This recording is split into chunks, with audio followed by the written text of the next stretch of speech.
That's not a real job. It is if you're her. She shows up at perfectly planned weddings and somehow everything goes wrong. Last month, she attended the Peterson wedding and the cake spontaneously caught fire. Fire, Tommy. Cake doesn't just catch fire. Tommy was quiet for a moment. Maybe it was the alcohol in the filling? It was a dry cake, no alcohol, just chaos and Divine Hartwell. So you're saying I shouldn't marry her? I'm saying if you marry her, your wedding will probably end with the church collapsing into a sinkhole. But the alternative is explaining to my grandmother that I'm backing out of an arranged marriage she spent months planning. Fern shuddered. Angry grandmothers are terrifying. Exactly, so will you help me? Help you what, marry my nemesis? Help me figure out how to get through one wedding without disaster. After that, we can get a quiet divorce and blame incompatibility. Fern considered this. On one hand, it meant working with Divine Hartwell. On the other hand, it was a professional challenge, and Fern loved professional challenges almost as much as she loved her label maker. Fine, she said, but I'm charging you triple. Deal. They shook hands, and Fern felt a little spark when their fingers touched.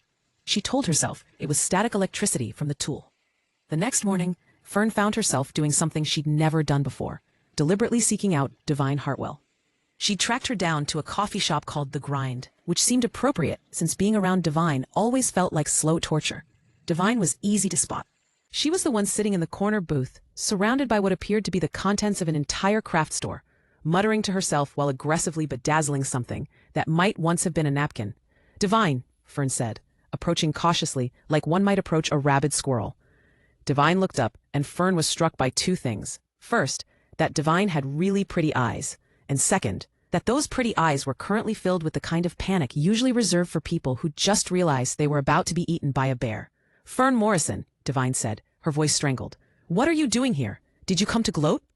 Gloat about what? About me getting married to someone I've never met, tomorrow, while having no idea how to plan a wedding because apparently I'm cursed. Fern blinked. You don't know how to plan weddings? Of course I don't know how to plan weddings.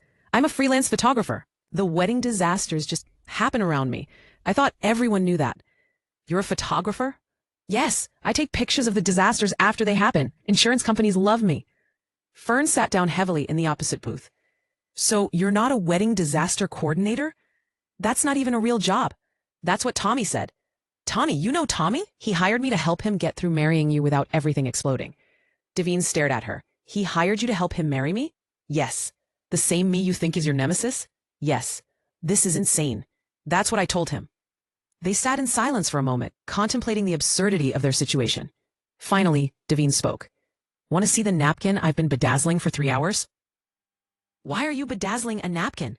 I panicked. I don't know what I'm supposed to do. I've been to exactly one wedding in my life, and it ended with the bride